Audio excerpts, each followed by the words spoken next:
Welcome to our podcast today. This is Coach Eric Johnson, the brand. This is Coach Aaron, the source. What do we got on tap today, EJ? Hey, pack mentality. And that's a big subject that you and I have always talked about. Guys, leaders or followers, or are they just kind of like, oh, what's the best club to go to? What's the best trainer to go to? What's the best sports psychologist? What's the best diet? And it's just, well, we'll do this subject, or we'll do this guy, or we'll do this lady, and that's who you should go to, and everyone just follows. It's pack mentality, Aaron. That's what we're going to talk about today. I guess it can go a lot of different ways because we seem to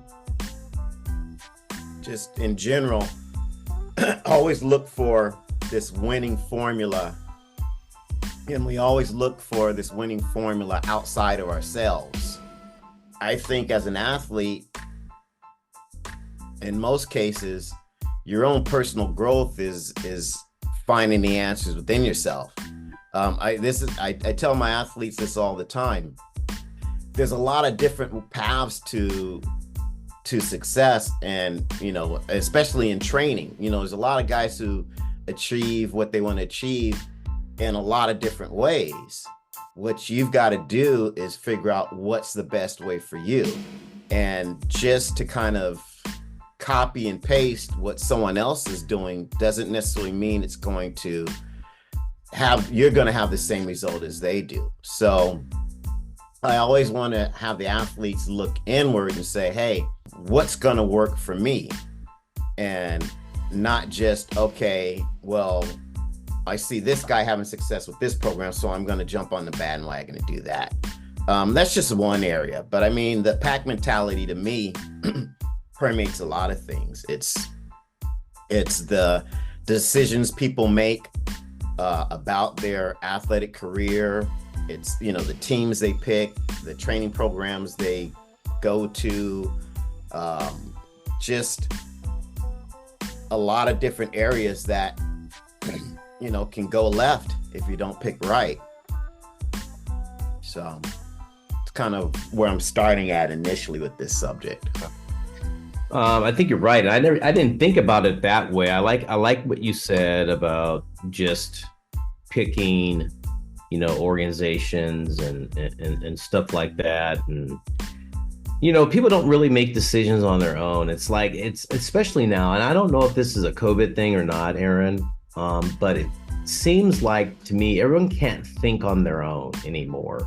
And if they don't think on their own, or they make a mistake, then it's like doom, it's over. And they don't fight through it and kind of figure out, what they're doing, because I think you attain what you want to attain through failure and success.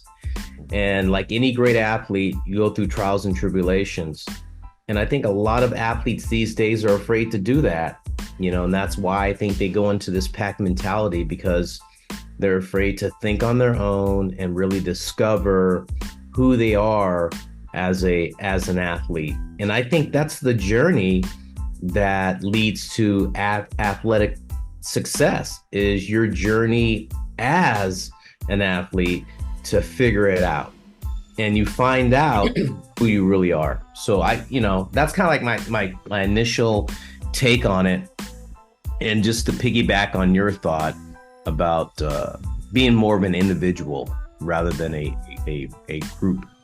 Yeah, I mean, I don't know. Maybe it's just my tendency as a natural contrarian. I'm not that big on the pack mentality, and it just seems as though, again, I want athletes to kind of discover their own path. I mean, it doesn't hurt to kind of see what other people are doing and get information from that, but it can be to your detriment too if you're not willing to make those adjustments that are best for you. And I get it. There's a level of comfort in being with the pack, but okay. I kind of have a saying: if you're with the pack, expect to be with the pack. Your result. Wow. Yeah. that's just kind of how it is. And yeah, people come up with these quotes, steel sharpens steel, and all this sort of thing. But I've found from my own experience and just with working with elite level athletes, there's a point where there's got to be some degree of separation.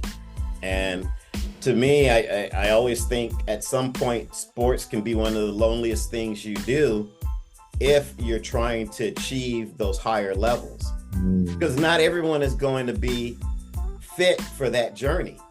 Everyone's not going to be built for that. So you're not going to, move along with a bunch of friends and everyone's going to end up at the same point. Yeah. So you got to understand that, hey, I may have to do some of these things on my own and move forward that way and be comfortable with that. And it might mean doing things that, your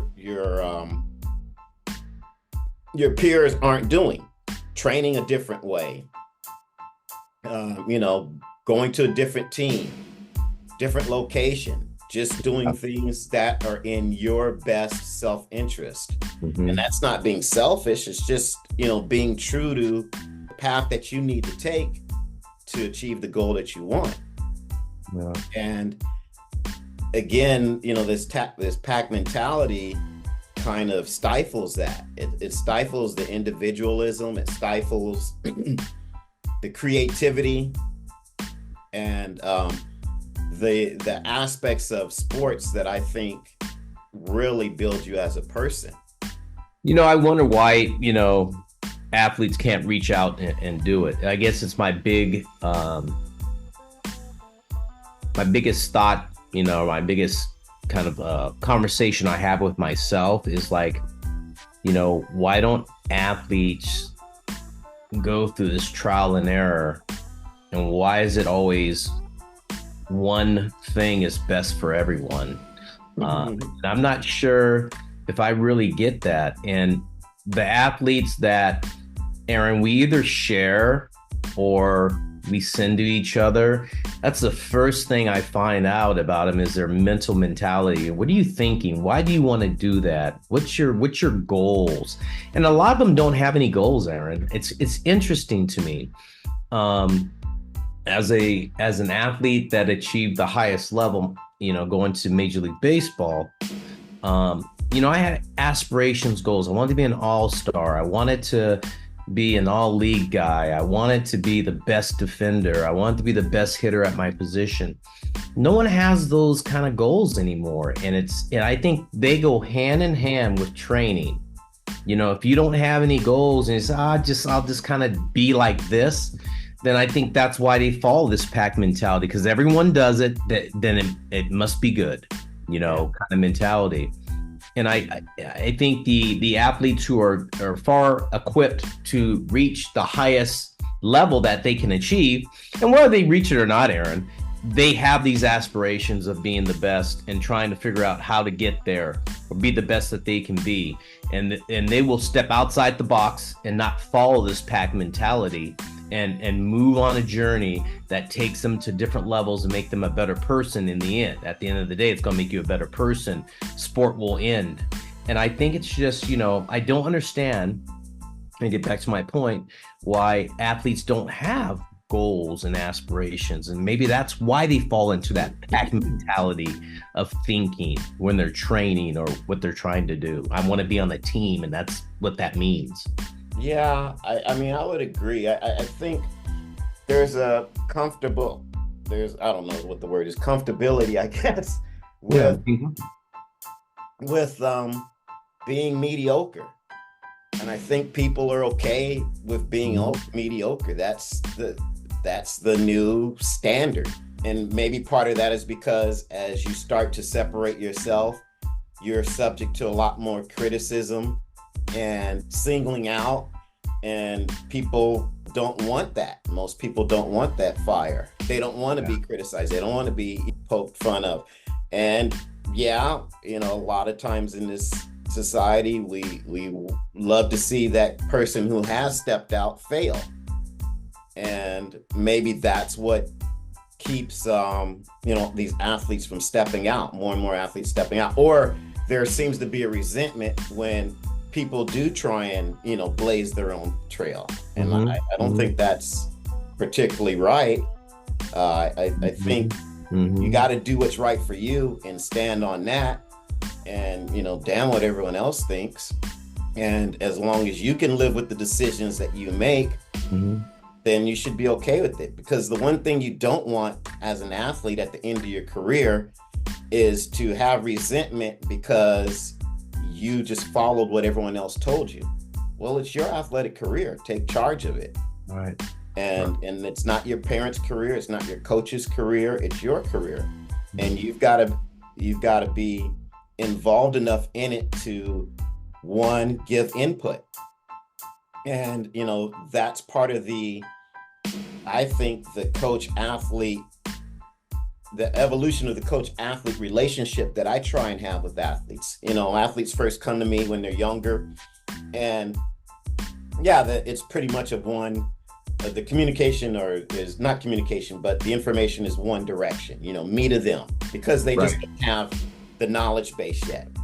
But I want that to grow from me telling you what to do to us discussing what we're going to do, to you saying, hey, this is what I'd like to do. What do you think? Now we're collaborating. And I think athletes spend most of their lives just waiting for a coach to tell them what to do. And sometimes it's at the loss of not listening to their own inner voice. And so what ends up happening is they spend all these years listening to what everyone else is telling them, but not listening to their own inner voice, of following their own inner compass. And in the end, they don't get to where they want to be. And then they're resentful of where they ended up and blame their coaches. And it's like, well, at what point did you take charge and accountability of the direction of your career? Right. And I think athletes need to be taught that, and athletes also need to be empowered to do that, so that they can feel that they have a voice and the destiny or the destination and how they're going to get there. And then just real quick, one other thing is you mentioned goals. Athletes may not have any goals, or the athletes don't have goals that are kind of really concrete and saying, hey, this is what I want to achieve. Right. I also don't think, what's wrong with aspiring to greatness? Right. And there's nothing wrong with, dreaming to be great and aspiring to be great. And, if you don't make it, that's fine. But you have to shoot for something. And, the low bar of being in the pack and looking around next to you because everyone else is there and saying, hey, this is good enough. I don't know, man. I don't know. I think you sell yourself short, and I don't think that's the best way to go about playing sports. If it is, fine. If that's all you want, that's all you want. Right. But again, don't arrive at a point of regret and resentment later. Right. Aaron, it's funny you said that, and 2 points that come to mind, and I'll go off one you just mentioned is goals. These stepping stairs, these stones, these pillars you're trying to achieve. Yeah, what's wrong with that? I don't get that. And I was with a guy last night, Michael Aikawa. I'm going to mention his name. Shout out to him real quick. But here's a guy that we saw him at 13, 14, and how far he's come, and how much better he's getting. But he goes, I want to play Major League Baseball. It's like, okay, I got to my college goal, which was his goal. He goes, but I want to go beyond that. I want to try to play that level, and this is what I'm going to do. What's wrong with that from a Division III player that I think that's awesome, because he now has something he's trying to attain that is greater. Right. And maybe they'll laugh at him. I'm not. Maybe, he's going to try to achieve this, and I support that. Yeah. because he's willing to not have the group mentality, the group pack mentality of saying, okay, I'm in school, we're going to try to win this and that's it. And I'm done. Yeah. Kind of thing where he's trying to push himself, and going beyond that. And then it brought me to another athlete who I had earlier this week, Aaron, and trying to get him to lock in to say that, hey, you are this good. Don't listen to what everyone else is saying. Exactly. Seek your own path. Attain what you want to attain. Don't listen to the naysayers. Don't listen to the noise. Yeah. Go ahead and find your own path and move forward. And I kept on saying, listen, you have the ability. Here's another professional person that's been in the major leagues X amount of years says you have ability. Right. Why aren't you going to listen to that person who has a pedigree that's at the highest level than these other people who don't have the pedigree, that are trying to put you in this pack mentality? Get out of that. Let's go forward and keep striving for the best. So that was I just wanted to kind of go off that goal thing you said. And then my second point, and this is a question for you. When do athletes, and what has been your experience of collaborating? When do we find that? When do they start collaborating with us, you and I? What's your experience with it? When does that happen? What's your take on that? When does that happen for an athlete? Either you have or what you've seen in the past. I have an interesting take on that too, but I wanted to know what your take was on this, because I think that's an important subject, because a lot of people don't understand that. I think when you said coaches tell players to do it and they just do it, that player never gets challenged. And you mentioned that, and I think it's a great point. Yeah, well, you just said something that's a good point. So that player doesn't get challenged, but also the coach and the trainer doesn't get challenged. And, there's nothing wrong with having a healthy conversation about what direction you should take, why you're taking it, and what are the expected results. But to go back to your first question, it's an individual sort of thing. You arrive there with different athletes at different times. It depends on their level of experience, time in, their IQ about their particular sport and how to train for their sport, their IQ about how well they know their body. One of the first things that I try and get younger athletes to do is be able to articulate to me what they're feeling in training, because that's the first step to being able to have a productive conversation with your coach or your trainer. So you don't want to let athletes get off with, how are you feeling? Good. Well, how did the game go? It was okay. No, you try and have a little bit more open-ended answers, so that way you get them to exercise those mental muscles to actually go back and rethink and analyze what has happened to them, how they're feeling, and articulate that to you. So then that way you have a better picture of how to train and help that athlete. But people have to understand that if you don't give us information, we're going off of educated guesses. But we can do a lot better job if you give us a lot more of your own intimate information. So, yeah, I like that growth again happens over years. For instance, Robert Stevenson, he's been now, I don't know, 15 years. Wow. So we're at the point before, when he first started with me. Yeah, Robert, do this. I want you to do this. I want you to do that. Boom, boom, boom. Then it was like, okay, Robert, you've been in minor league ball now for this first year. What do you see? What do you think you need as an athlete? Okay, so now I want more feedback from him on what his vision of his model might be. Fast forward now, again, it's 15 years. He's got, 7-8 years. Yeah. In the big leagues. And now it's like, okay, Robert, what happened last year? What direction would you like to take? What do you need to be able to do to stay in Major League Baseball? Right. And so again, now we're collaborating. Now he's saying, hey, Aaron, I got these exercises that I think I'd like to do, or these areas that I think I want to train in. What are your thoughts? Okay, where do we fit these things in? How do we plan this out so it makes sense? But Robert, don't forget, we still need to do these things. So it's a back and forth. Yeah. And it doesn't have to be contentious. It never Right. is for us. We just say, hey, and he'll say, oh yeah, I was thinking about that. And I'll say, yeah, I was thinking, he might bring up something. It's like, yeah, I was thinking. So we end up getting in tune with each other. Yeah. But he might learn something about himself over the course of a season, or maybe talking with other athletes and say, hey, Aaron, maybe I'd like to try this. I hear about this. What do you think? We have the conversation.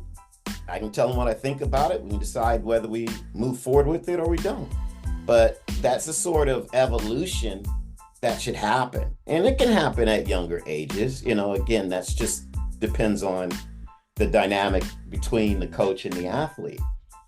But to just at this point in his career be blindly asking me, what do I do? I would be like, nah, dude. Where you at? Yeah. Right? No. Uh-huh. So, again, when I talk to my freshman athletes, I say, most of the time, it's a baseball kid. They're going to try out for the freshman baseball team. And there's going to be 70 kids out there. And I'm like, what's going to make you any different than anyone else if you're doing if you're doing what everyone else is doing? Right. You've got to start to start. You want that scholarship, or you want that opportunity to play varsity? Well, if you look and run and play like everyone else, why would they pick you over anyone else? Right. So there always has to be a degree of separation.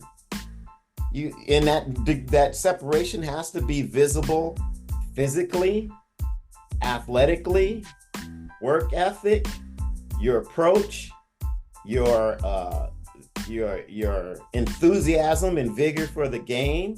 Mm-hmm. Mm-hmm. All of those things have to be there that separate you from the next kid. We talk about, a lot of times when we talk about separation, and we usually will talk about, in baseball, the tools, 5 tools and having that plus ability.